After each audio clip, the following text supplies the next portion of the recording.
It's a pleasure to have you with us today. It's a pleasure for me to join you on the VTV4. Vietnam is in the process of negotiating the free trade agreement with the EU. And tell us, what are some of the most outstanding benefits that Vietnam can gain from this trade pact? So coming back to the 2012, where the EU and Vietnam started the negotiation in Brussels in June 2012. In 2013, the two-way trade amounted about 27 billion euros, with 5.8 billion euros for EU export for Vietnam and 21.2 billion euros for the EU imports from Vietnam. And the EU, besides that, is one of the largest FDI investors in Vietnam, committing 1.37 billion euros in total. So this agreement is likely to further extend the strong trade ties and the investment opportunities between providing the benefits for both parties, the EU and Vietnam.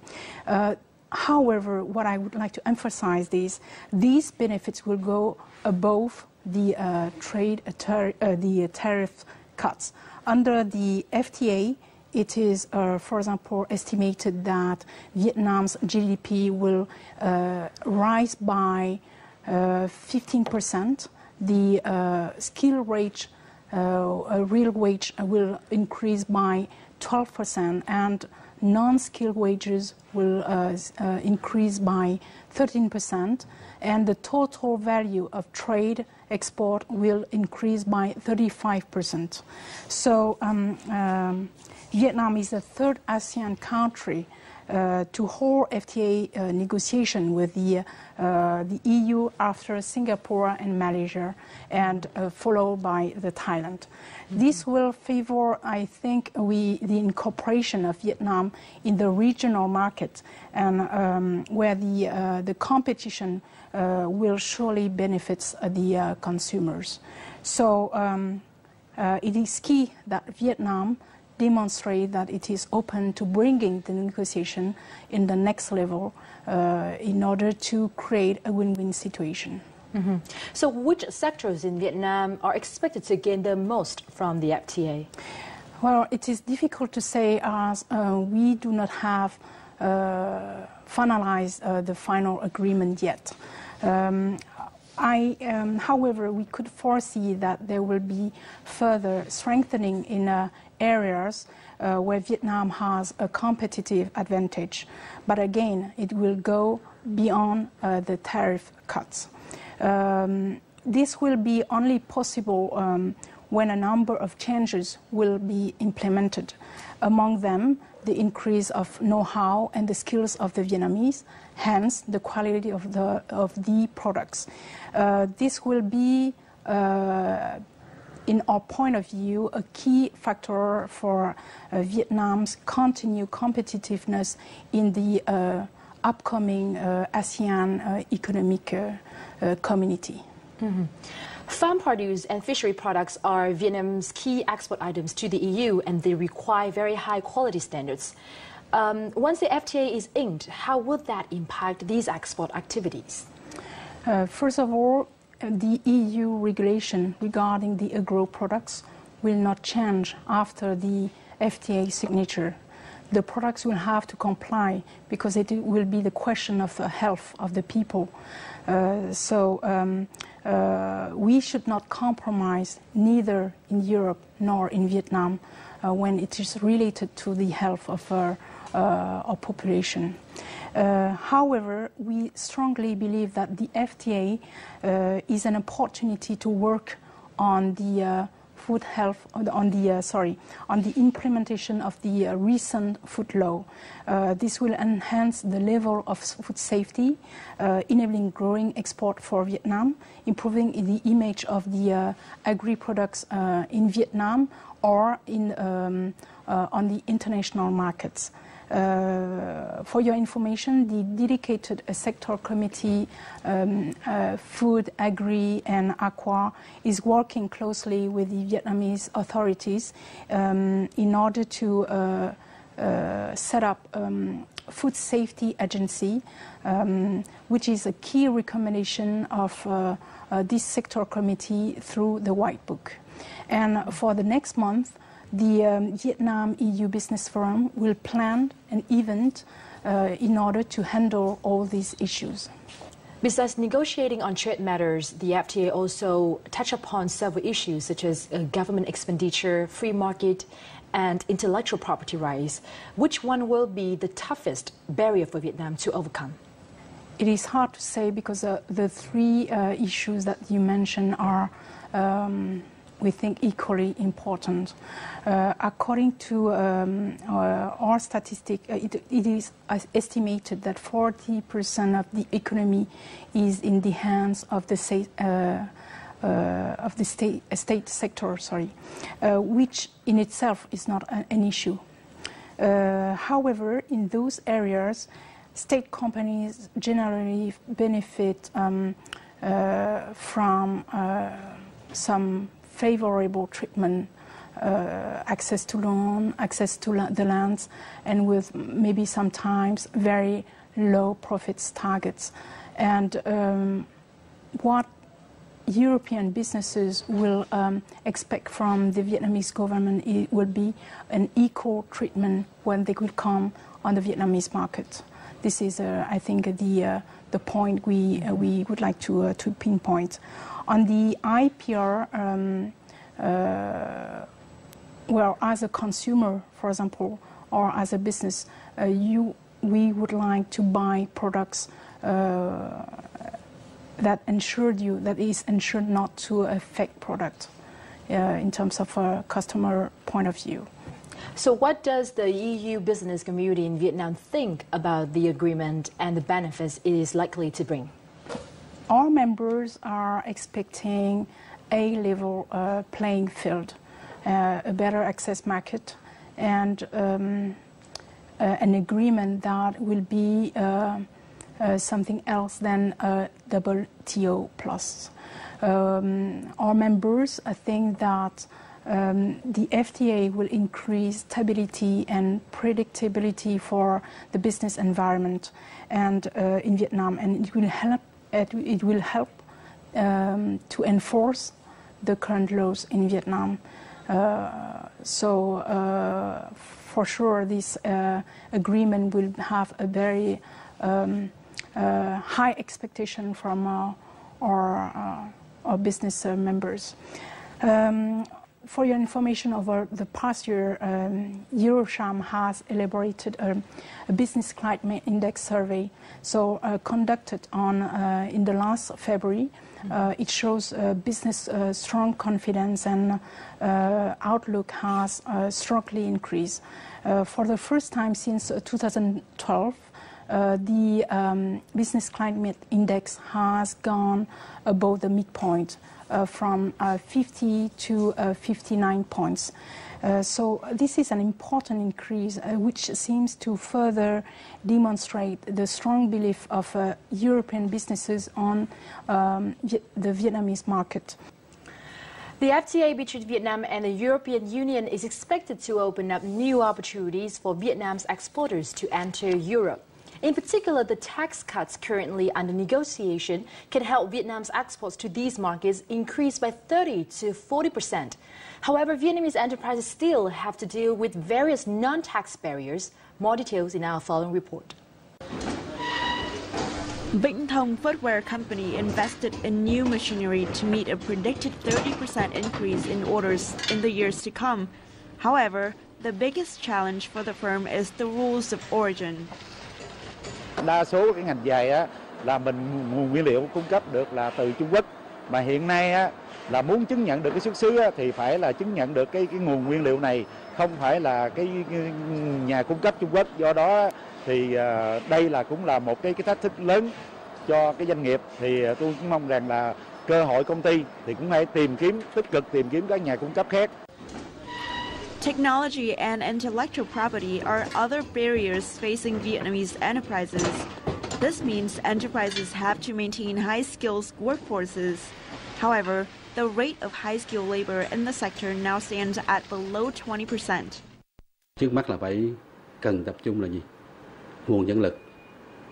Kế tiếp là tổ chức sản xuất, như là phải đào tạo cho một đội ngũ cán bộ quản lý cao. Đề nghị viện, bộ, các cơ quan chức năng phải vào cuộc để tìm cho ngành và thuộc da một chỗ để thuộc da.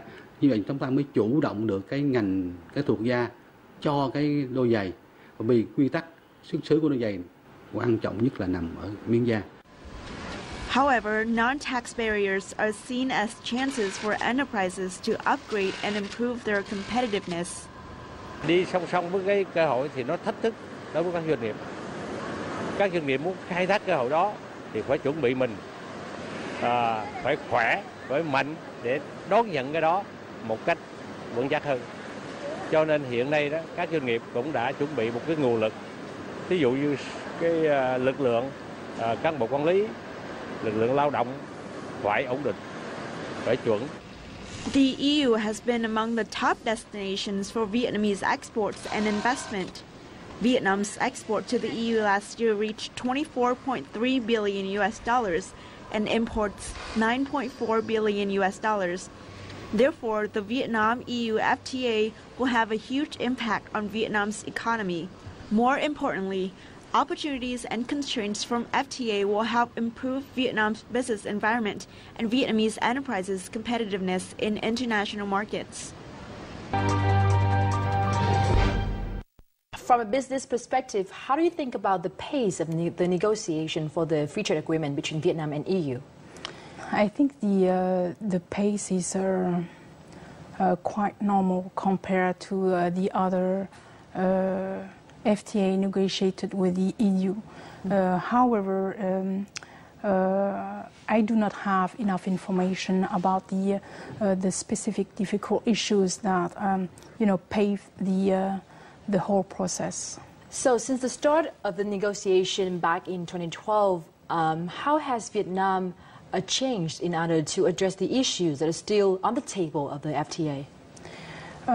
For example, on the three issues that you mentioned before, such as free market, government expenditure, and IPR. On the IPR, we have seen some achievements. For example, with the update of the old legislation, the issuance of the new IPR legislation. However, we still believe that there are some rooms in terms of improvements to be made. So what improvement can be made? As far as the IPR ranking of Vietnam, according to the last statistic, Vietnam is ranking 123 out of 144 economies. I think we still have some improvement in this area. So most exported products from Vietnam to the EU are still mainly raw materials and have very low value added. What should Vietnam do in order to promote sustainable production in these sectors? The reasons for Vietnam's current position in the global value chain are strongly related to the IPR protection and education. Vietnam is currently competing on the low labor cost, based on the low labor cost. So we heard that the government has expressed the desire and the need to move away from this model to the technology and value-added products. And we think that the development of the geographical indications participate to the effort of switching from no or low added value to higher one. Currently under 40 products are registered. And for example, Vietnam can be proud for its nước mắm Phú Quốc, which is registered in the EU as a protected designation of origin (PDO). This product enjoys the same level of protection than any EU product. So, despite this enthusiasm to create the GI, it remains very challenging for farmers and producers to fully implement this GI protection. So we believe that this FTA will provide, the necessary help because the use of habit of product protection from EU, it will help Vietnam to overcome this process.